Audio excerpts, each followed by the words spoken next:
am so excited for this video. It's been brewing, stewing, not meshing, whatever, in my head for a long time. My favorite booktuber is Emma from the channel Emmy. I think she goes by both names, so I might like swap back and forth or accidentally call her Emmy instead of Emma. If you watch booktube, if you frequent the booktube community, you probably know her because she has like 400,000 subscribers, well deserved. She's so well read and dives so deeply into the books that she reads, and it's just so fun and interesting to listen to her talk about books all the time. Her videos are also very cozy and peaceful, and I feel like when I started to make videos they kind of ended up having a similar vibe because I feel like she and I are kind of similar people.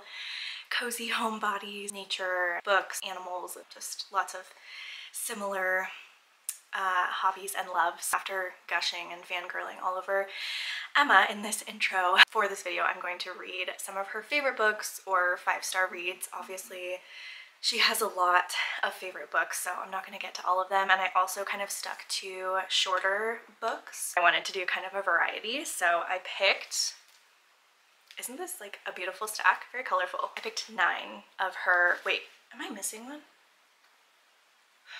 I think I only picked 9. I might be missing one. If I am missing one, I will pick it up later. But I picked up 9 of her favorite books that I could kind of remember her talking about off the top of my head. Let's go through them really quick. The 3 that I've already finished are The Iliac Crest by Christina Rivera Garza, Icefields by Thomas Wharton. I love the copy that I found. I think I found this on Thrift Books, but it's just so like cute and small. Pedro Paramo by Juan Rulfo. Please excuse my terrible pronunciation. Almost done with this one. I don't know why I'm holding a book like that. That's so weird. So anyways, this is the 3rd one that I'm about to finish. And then as far as the other books that I have for this vlog, we've got a great selection. First we have Solaris by Stanislaw Lem.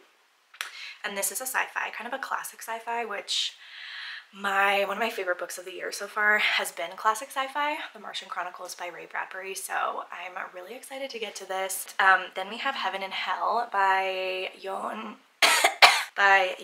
Kalman Stephenson, I think. I think this is from Iceland. Yeah, this is from Iceland. So I have been to Iceland and I loved it. So I'm excited for that one. Basically excited for all of these, like duh. Then we have The Ice Palace by Tarjei Vesaas, I think. Or Tarjei Vesaas. And then we have a classic that I haven't read, Henry James's The Turn of the Screw. I feel like this is a perfect something on my counter just moved and it scared me. This is, I feel like, a great book for the month of October, so I'm excited for this one. There's spooky kids on the front, so that will be fun and spooky. And then the last 2 I have Frankenstein in Baghdad by Amit Sadawi. This one sounds fascinating, very unsettling. And then the last one I have is Season of Migration to the North by Taib Salih, I think. Sorry if I said that wrong. Obviously beautiful New York Review Books edition.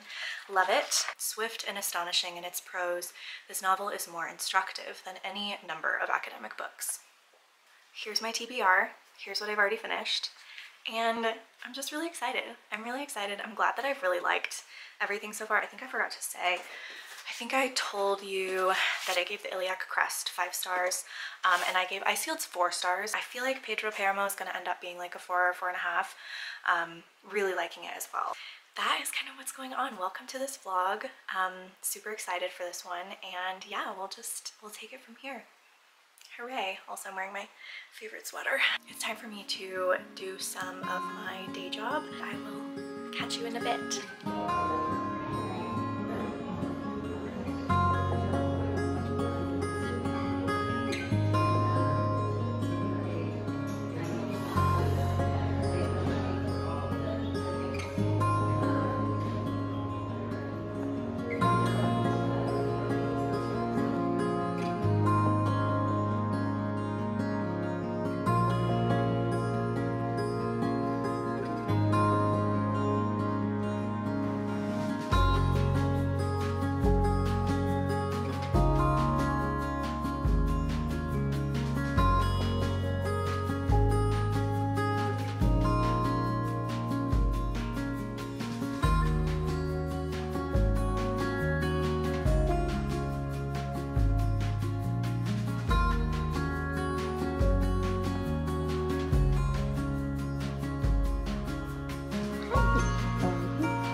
First things first, I need to update you because in my clip where I was talking about all the books that I'm reading for this challenge, I thought I was missing one, and I totally was. I completely forgot about one of them that I purchased for this challenge, and that's Grendel. So I added this one. I did want to talk about the ones that I read. So I actually did kind of talk about this one extensively in my weekly reading vlog because this is what I was reading for the week. I really did enjoy this, and I'm so glad I read it. It ended up being like a 4-star read for me. Wasn't completely in love with it, but I did like reading it. There were some really beautiful passages. The concept was super interesting. It's very surreal, it's very dreamlike, it's a little bit chaotic. This man, his dying mother said, go find your father in this town, ask him for like what he owes us from like abandoning us years and years ago, like get what you deserve from your father. And when our narrator Juan gets to that town, it's kind of like a literal ghost town. Like ghosts and the voices of those who have passed are just all around him, and it's confusing for him, so it's confusing for the reader as well. We don't know like who's talking a lot of the time, who's sharing their stories, who is speaking, like who they're speaking to, if they're dead or alive. It seems like some people are still alive, but a lot of people are dead that he's kind of like interacting with. There's a lot of talk about kind of like being laid to rest peacefully and like forgiveness of sins, which was very interesting. It seems like our narrator's father was not a great guy, and then our narrator's father's father, I think, Pedro Paramo, is the father of the narrator, and then Miguel, I can't remember if Miguel is Pedro's other son or if Pedro is Miguel's son. I can't totally remember, but anyways, we like hear about Pedro and then we hear about Miguel, who's either his father or his son. I can't remember. Kind of not great people in this town, not great happenings. I think I would have loved a little bit more clarity at the end, but you kind of just don't really get that. And I wanted the book to end circling back to our narrator Juan, but it actually didn't end up back with him. So I was kind of left feeling like, well, what, is he stuck there? Where did he go? Did he travel back? I don't know. It's possible I missed something, but it just seemed like we left him somewhere that I can't remember, like the last time we talked to him or heard from his perspective in the book, and then the book ended and I was like, wait, what happened to Juan? Yeah, that was kind of just like a couple of little things like that left me wanting a little bit more. So, but the writing was beautiful. Anywho, that's Pedro Paramo. This, I forgot if I said this, but it is Juan Rulfo is a Mexican author, and this was translated from the Spanish by Margaret Sayers Peden, something like that. The first book that I read for this video was The Iliac Crest by Cristina Rivera Garza. This was so good. This was a 5-star for me as well. So 1 for 3 on Emmy's 5 stars being 5 stars for me. But this was so good. I think that I am not smart enough to capture everything that was going on in here, but I truly enjoyed the experience of reading it. This also felt like a kind of nightmare, a fever dream, a little bit like Pedro Paramo. The premise of this book is so spooky, and then there's just this unsettling feeling the whole time. So it says, on a dark and stormy night, an unnamed narrator is visited by 2 women, one a former lover, the other a stranger, who ruthlessly harass him and claim to know his greatest secret. In increasingly desperate attempts to defend himself, he spirals deeper into a haunted past of disappearance and memory. So interesting. Also on the front it says, an intelligent, beautiful story about bodies, disguised as a story about language, disguised as a story about night terrors.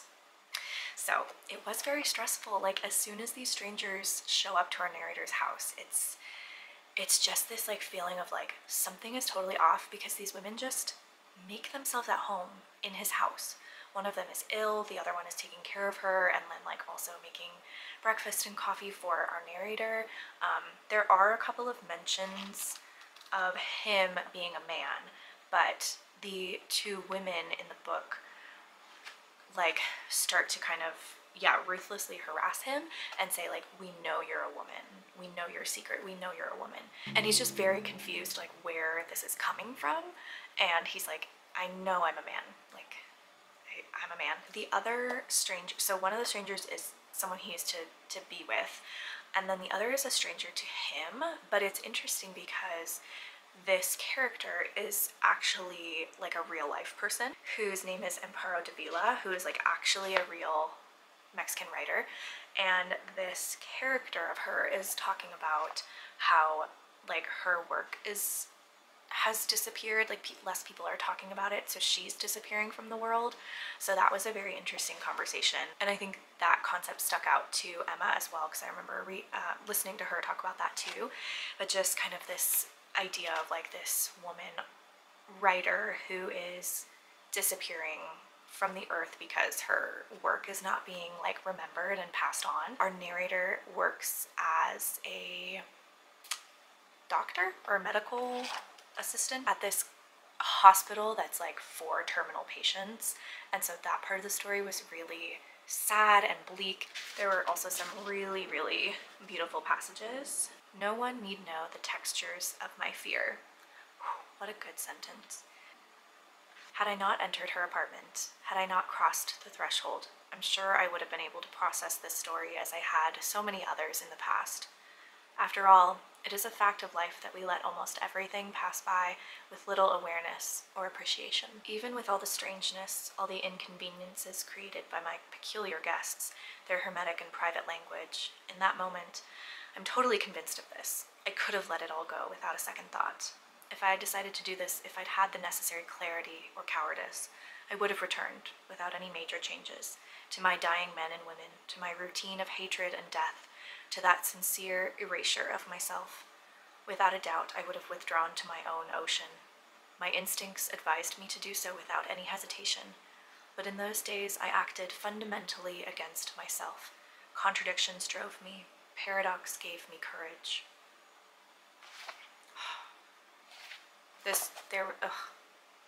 Absolutely gorgeous writing in here. Translated by Sarah Booker, Christina Rivera Garza. So good. I forgot another like very unsettling detail, which is the two women who make themselves at home in his house. They have a secret language that they talk with, and he doesn't know what they're saying, and it's very creepy. I think just the fact that it's like a made up language, like it's not a different actual language, like it's a made up language between the two of them. The fact that like they have that made up language between the two of them, he doesn't know how they know each other. Like again, one is somebody he's dated and the other is a famous author, and he doesn't know like how they know each other or why they're there together. And then the fact that they're like harassing him with this very unsettling, like he's very confused why they think that he's a woman. It's just like, it's so unsettling and it's very haunting. And to be totally honest, I really don't know exactly what this book is trying to say about the gender conversation, why it's such a pivotal point of this book that they're like accusing him of having a secret, that he's not a man, he's a woman. I don't really know like what to make of that, but the rest of the book, it's just fascinating. I could not sit down with this book without a pen in my hand because I knew I was going to want to underline things. So this was 5 stars. It was so good, and I'm so glad that I got to read it. And even if 58% of it went over my head, I don't care because it was still so good. And also this quote, this review from Publishers Weekly really got me. It says, Rivera Garza's novel succeeds as a suspenseful psychological horror story in the vein of a David Lynch film, or Ingmar Bergman's Persona, which I don't know what that is, but I have watched a couple David Lynch films, and they are like so unsettling, so confusing, and I guess I just like being unsettled. I don't know why. I'm just so happy to be doing this because I'm picking up stuff from countries and authors that just wouldn't be at the forefront of my radar. Was that? No. In the forefront of my mind or on my radar, if it were not for loving Emma's videos and wanting to like pick up some of her favorites. So I'm just glad that I'm kind of like reading from a lot of different places and a lot of just things I wouldn't have picked up otherwise. So yes, okay, I'm running out of room on my camera. Let me delete some stuff. Okay, the last book that I have already read for this video, for this challenge, is Icefields by Thomas Wharton. I also liked this. It wasn't that high for me, but I still really liked it. Okay, first of all, this copy that I got on Thrift Books is just like so cute and so like compact and dense, and I love it. It's like floppy but dense, if that makes sense. Like it's, I don't know, it's just a great book. Essentially at the beginning of this book, there's an expedition in the glaciers of Jasper National Park, and there's a doctor on this expedition, and he falls and like slides into the ice. He's like kind of hanging upside down, and the other people are like trying to rescue him, but while he's waiting for them to rescue him, as he's waiting there kind of suspended in this ice, he like looks over into the glacier and sees like a creature, a thing frozen in the ice. And then he basically spends like the rest of his life coming back there to like figure out what it was. And I loved that concept. It sounded so intriguing to me. I thought that this book was going to focus a little bit more on this thing in the ice, and it kind of took a back seat to the other things that were happening in this book. It's a lot about like the growth and the change that takes place in the national park, or just kind of like the sightseeing attractions and like the business brought there. It kind of speaks a lot on that. I also follow a lot of other characters who are there to explore for different reasons. There's a sad death in here. So there's a lot going on besides this just frozen thing in the ice, and I thought that that was going to be kind of the main focus. So I think my expectations were just not met completely with that. It almost reminded me of when I read The Fall of Hyperion earlier this year, where instead of kind of focusing on this singular monster of the Shrike that is like so terrifying and deadly, in the second book of the Hyperion Cantos, like we just got so much more expansion of the world and how the Shrike is kind of a pawn in this greater scheme of like the technology of the intergalactic system. But kind of like that, like I think I mentioned I like kind of creature feature films and things like that, and so I thought it was going to be a little bit more centered around the thing that he finds in the ice, but it's more about the environment of the park and the changes in the glaciers and the changes in the people who live there and the people who visit there. There's some romance, there's a sad death at the end. So yeah, I mean, there is a lot going on. The other thing that was like a little bit bothersome to me, I don't know what exactly it was about this, but something about Thomas Wharton's writing, just the way he would structure sentences did not completely flow well in my head. So to me, like some of the sentences were a little bit clunky. Let's see, clunky sentences.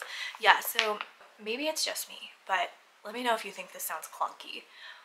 His senses were dulled by the long ride along the river flats, all except hearing. In the failing light, he listened to the river rolling rocks in its bed, the rustle and click of willow shrubs in the evening wind. Like, it's beautiful imagery, but for some reason, like, maybe it's just me that felt a little bit clunky, but there were many instances of being like, wait, what? And then kind of rereading it. So it just wasn't kind of like a perfectly seamless, smooth read through this book. That's kind of the main like tangible reason why this wasn't a 5-star for me. And then the other reason is like my expectations of what I wanted out of this kind of like man discovers this creature in the ice type of premise. And I know that that's kind of not fair, because you should just appreciate a book for what it is and not say like, that's not what I wanted to read about. So yeah, for me it just like wasn't a perfect 5-star, but it definitely was a solid 4. Like, I would recommend this to people. I love that this is like his first book. He wrote this in 1995, the year I was born. Like, overall so far, no, that's not the one I read. Where's the other one? There it is.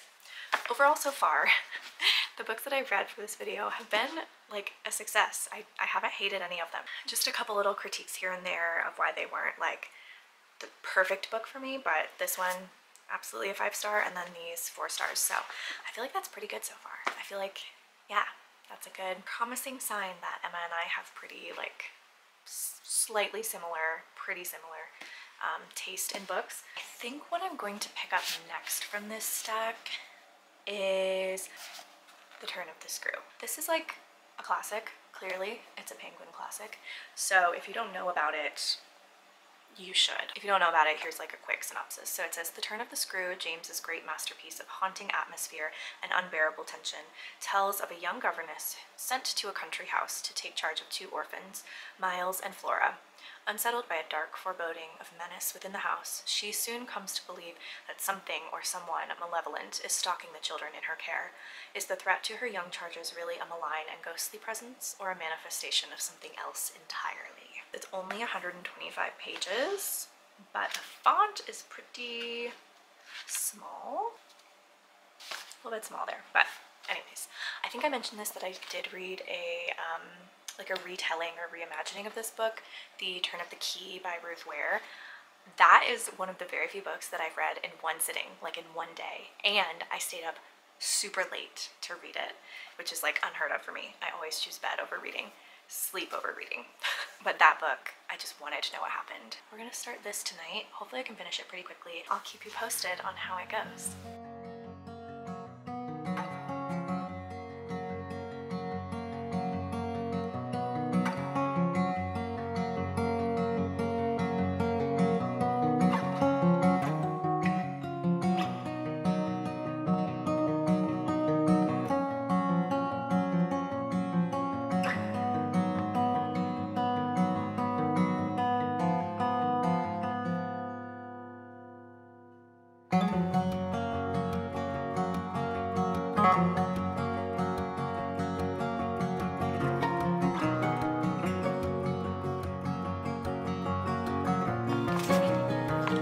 What is up? Hi. I feel like this top makes me look like I'm going golfing, especially with my hair in a braid. I just got this from Athleta, and then I got this like crop top thing underneath it. My hair is kind of a mess, so I'm gonna stand here and try to redo this French braid while I talk to you, if that's okay. I ended up falling asleep last night having read about 15 pages of The Turn of the Screw. Hilarious that I thought I was going to read all 125 pages when starting at like 9:30. Funny joke, Claire. Okay, maybe I should just leave it like this. Does this look really good? Okay, so yes, so I did start Turn of the Screw last night. Did not get too far. I love the writing style. I haven't read kind of an older English book maybe since the spring. It does take a second, obviously, to kind of like get back into it after having read some more like contemporary things, but I love it. It makes me feel academic. It makes me feel like reading you can take your time reading. My dogs are going crazy outside. Oh well. This is a little trickier than I thought. I also just learned how to French braid my own hair. I think I was inspired by The Changing Season and listening to Evermore by Taylor Swift because it's so autumnal, and I was like, man, I really want my hair to look like hers on the cover of that album. It's probably not super clean looking back here, but I'm sure the general idea is there. Because this video is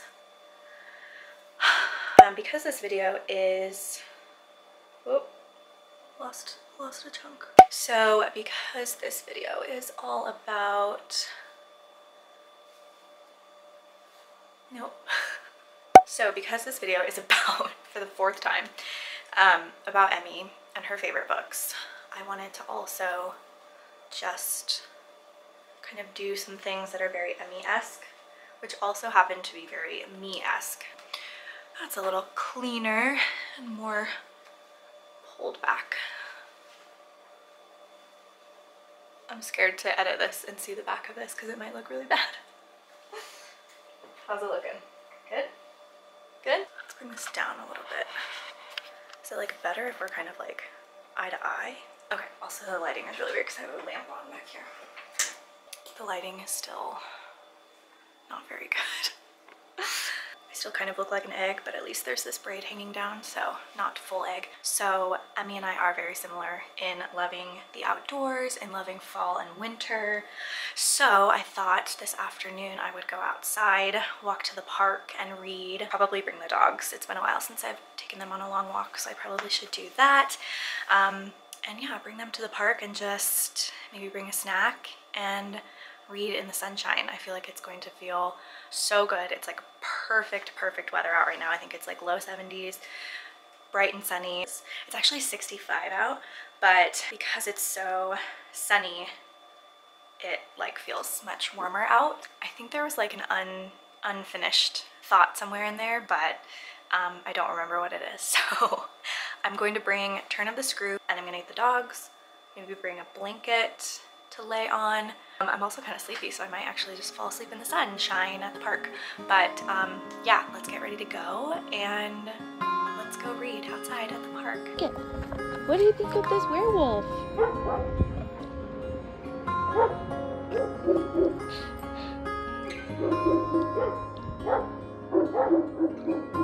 What do you think?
Hi, I guess this is just my new spot where I talk to you. I am freshly showered with clean and blow-dried hair. I did this after running this afternoon, which felt pretty good. So as far as reading updates for this vlog, I was expecting to be a little bit further along by this evening, but that's okay. I kind of worked a longer day today.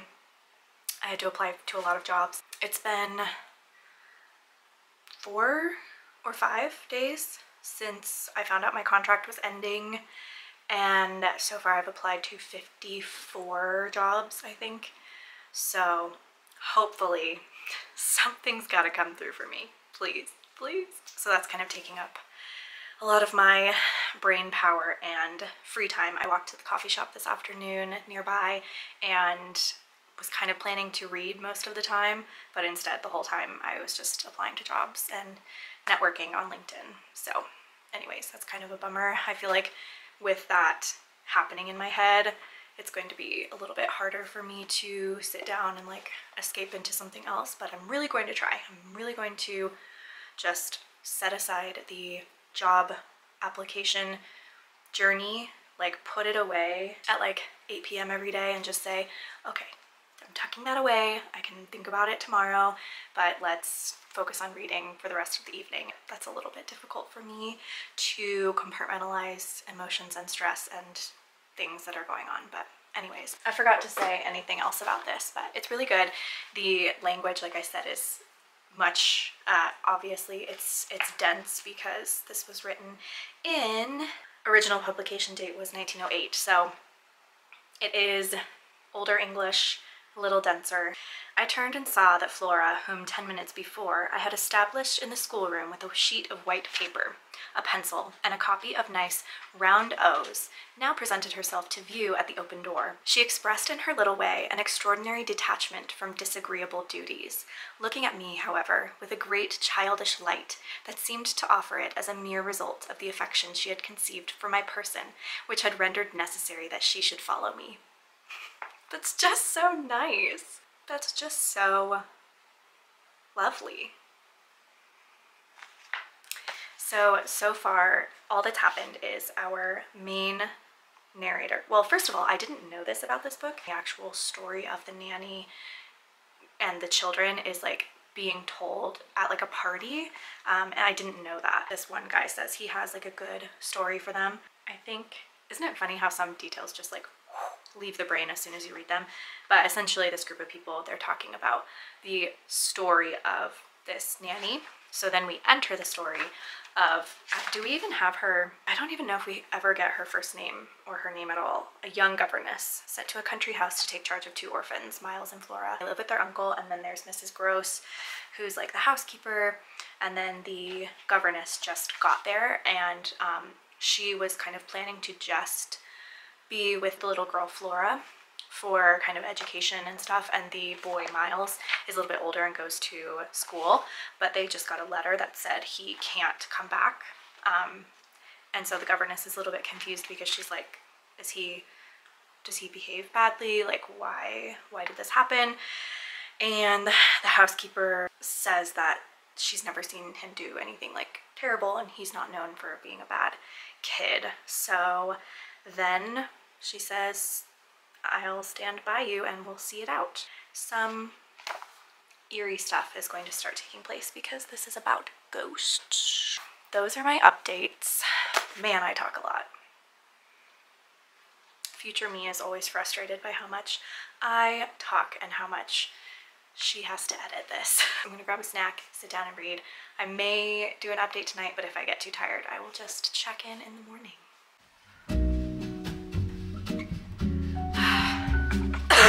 Sorry, I am a little bit sick.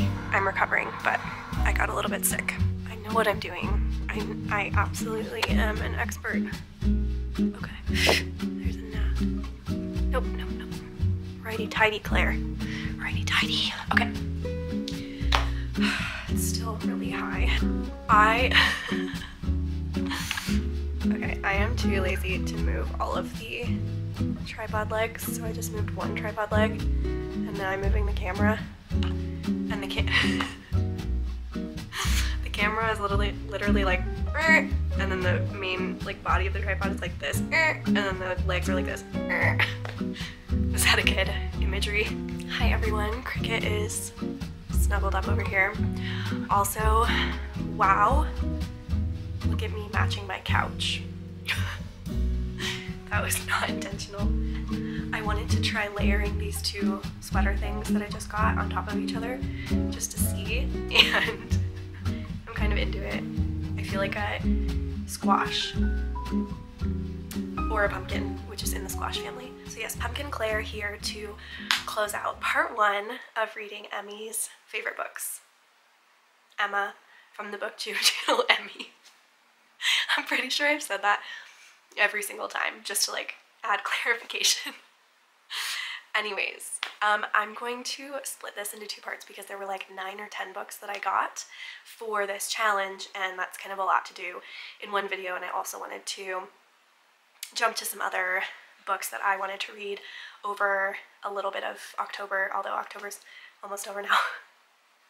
And into November. So for the last book that I read for part 1, I read, also sorry, I just ran earlier. I'm a runner. No, stop. Oh my gosh, my endorphins and my brain synapses are going wild because I'm like, how's my fridge? I'm like getting over a cold, read a lot yesterday. I went for a run, hungry, refueled with electrolytes. My emotions are all over the place, so sorry. I'm just kind of losing it a little bit. But anyways, okay, so here we go. I finished The Turn of the Screw last night. I didn't like it as much as I thought I was going to. I did enjoy it. I think I gave it like a solid 3.5 stars. Actually, I think on Goodreads what I did was I gave it a 4-star and I said 3.5 rounded up thanks to my amazing narrative that I did for myself. Because I read this late at night a couple of times in an English accent with my dogs listening. They were enthralled, but that made it a little bit more enjoyable. I would recommend it. If you're slogging through kind of an older, late 19th, early 20th century language, if you're slogging through it, just read it to yourself out loud with your English accent. So read this out loud to yourself and it's better. Honestly, no, I totally see where so many different films and other books got inspiration from this little short spooky tale. Some things that came to mind while I was reading, obviously The Turn of the Key by Ruth Ware is sort of a retelling. I also even thought that the movie with Nicole Kidman called The Others had a little bit of the same thing going on. Obviously not exactly the same story, but 2 children, creepy things start to happen in an old house, unsure if caretaker is going crazy or not, just that type of thing. I really enjoyed the experience of reading this, absolutely see the inspiration. That was my phone telling me to go to bed. It's 8:45. Before I started this, I saw a couple ratings or reviews on Goodreads that were saying the language was so annoying in this, and to be honest, I felt like I kind of jumped on my high horse and was like, oh, come on, it's not that bad. I'm sure it's just because everybody reads Colleen Hoover these days that they can't handle a little bit of old language. But then I got into this and I was like, oh yeah, he's more loquacious. What was the word? Did I talk about that in this vlog? Or, ow, I bit my tongue. Did I talk about that in this vlog? Circumlocution is a deliberate attempt to be vague, and loquacious is tending to talk a great deal, or talkative. So I suppose you could say Henry James is loquacious in his writing. Can that still be applied? I think I dog-eared this paragraph where the governess starts to sort of realize that she's in this very, very important role of taking care of these children from what she thinks are demonic spirits. She kind of jumps just way, way, way over here in conclusions. She jumps to conclusions so quickly of these children are possessed by ghosts. These children are possessed by ghosts and it's her duty to protect them. But nothing really that spooky happens, except that the governess, sees a couple of people on the grounds of the manor or whatever, that she tells the housekeeper hey, I saw this man, he was standing outside, he looked like this, and the housekeeper's like, oh my goodness, that's so-and-so, he's dead. Obviously that's scary to see somebody who happens to be dead, but he didn't do anything spooky, he didn't do anything murderous. I'm not advocating for ghosts, but also it was just a huge jump for her to be I saw a ghost, perhaps she did, or nobody else except her saw them. So her conclusion her conclusion could have been, maybe I should go see a doctor, maybe I'm dehydrated, maybe I have low iron, I don't know. But instead she's I saw these people and I'm sure of it, and the children are possessed. So anyways, with that context, then she says, I scarce know how to put my story into words that shall be a credible picture of my state of mind, but I was in these days literally able to find a joy in the extraordinary flight of heroism the occasion demanded of me. I now saw that I had been asked for a service admirable and difficult, and there would be a greatness in letting it be seen, in the right quarter, that I could succeed where many another girl might have failed. It was an immense help to me. I confess I rather applaud myself as I look back, that I saw my response so strongly and so simply. I was there to protect and defend the little creatures in the world, the most bereaved and the most lovable, the appeal of whose helplessness had suddenly become only too explicit, a deep constant ache of one's own engaged affection. We were cut off, really, together. Yes, we were united in our danger. They had nothing but me, and I had them. It was in short a magnificent chance. This chance presented itself to me in an image richly material. I was a screen. I was to stand before them. The more I saw, the less they would. I began to watch them in a stifled suspense, a disguised tension that might well, had it continued too long, have turned to something like madness.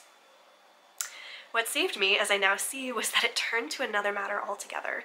It didn't last as suspense. It was superseded by horrible proofs. Proofs, I say, yes, from the moment I really took hold. So that was a paragraph that long where she was basically like, I feel emboldened to take care of the children and I feel good about myself. But at the same time, like, isn't that so beautiful? I kind of wish we still spoke like this, you know? Not all the time because we've got places to be, but, you know? But I think that's what's so fun about reading books from other times. If ever stuff like this gets rewritten for the modern time, it's supposed to like replace the old one, I will protest until I fall down. I will scream from rooftops and protest against that for the rest of my life, as long as I have breath, because like this should not be replaced with 2023 language. Like, please don't let this stuff disappear. I don't know who I'm asking, please don't, but like, I don't know why I feel so passionate about this, but it's just like, I literally have goosebumps right now. I don't know what is going on. I think I need to eat something. And I'm ill. I don't know. My point, ladies and gentlemen, is that reading stuff like this, although it may feel like a chore, although it may not end up being your favorite book,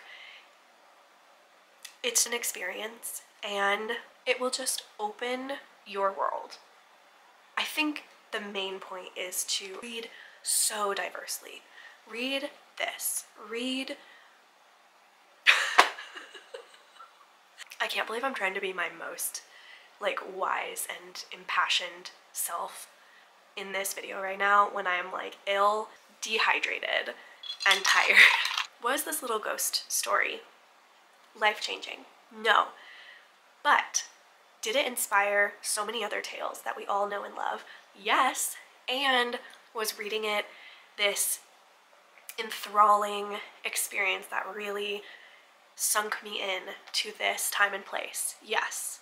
And I think that is beautiful, and that is what I love about literature. This is not even like a new all-time favorite or anything, but I think I love when a book does this to you. Like, it just reminds you why you love reading. And I just think stuff like this should not be forgotten and should not be looked down upon just for being wordy. I think people see stuff like this today and stuff even more dense, like books that people know the name of, but they're like, oh, I would never read that. 1, don't sell yourself short. Don't sell your brain short. 2, get off of TikTok. 3, give it a try. I don't know what I'm saying, and I hope I don't come across as pretentious. It's never my intention to be pretentious. You know, I think I'm gonna stop now. I'm gonna stop talking because I don't know where this rant is going, and I think I'll stop here. So here's what I'm gonna do. I'm gonna get all the books that I've read so far for this challenge. Okay, so this is perfect. So I ended up reading 4 books for part 1, and then I have 5 books left for part 2, and I think I'll plan to read those books maybe end of November, early December, which I think will be really fun. So in closing, what I read for this little challenge, it wasn't even a challenge, it was a pleasure to read some of Emma's favorite books. Obviously, Turn of the Screw by Henry James. This was enjoyable, not an all-time favorite. Really, really glad that I read it. And I would give it like 3.5 to 4 stars. Pedro Paramo, another like super glad I read it. It was disorienting, it was a little eerie, it was incomplete at the end in kind of a frustrating way for me personally. I wasn't fully okay with just like leaving it like, thank you. I was like, really? I don't know if that makes sense. But with that said, it was like a 4-star. The writing was gorgeous. I underlined so many things in here and tabbed so many things in here. So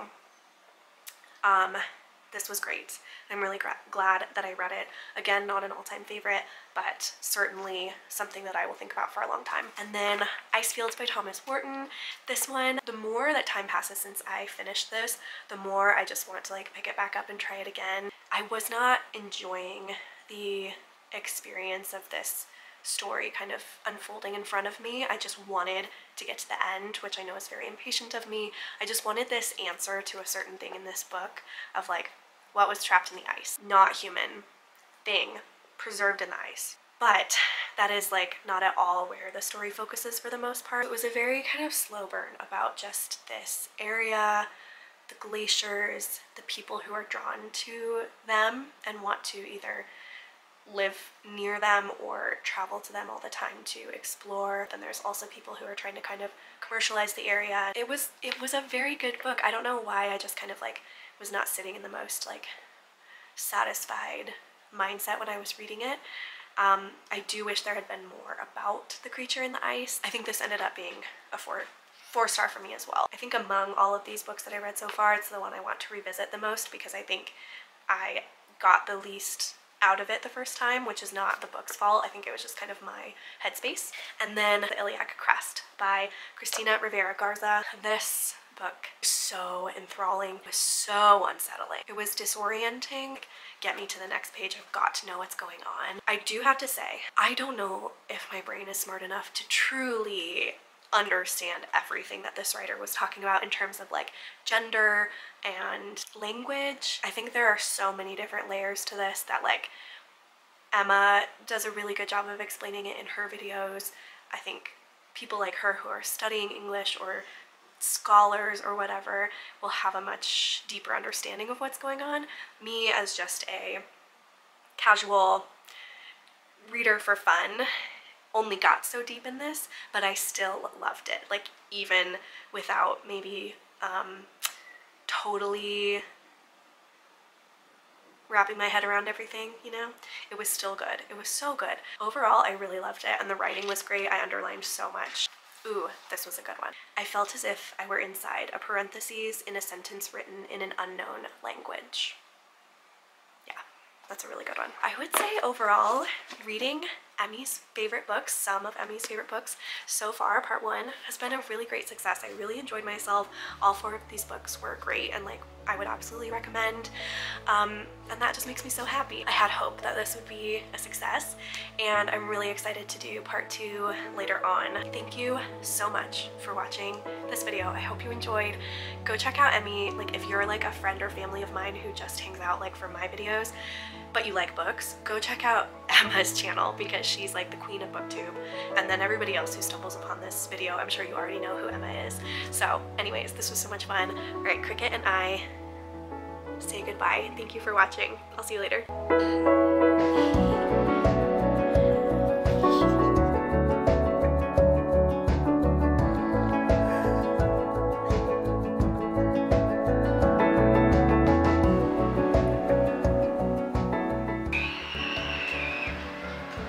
Well, first of all, it's recess time.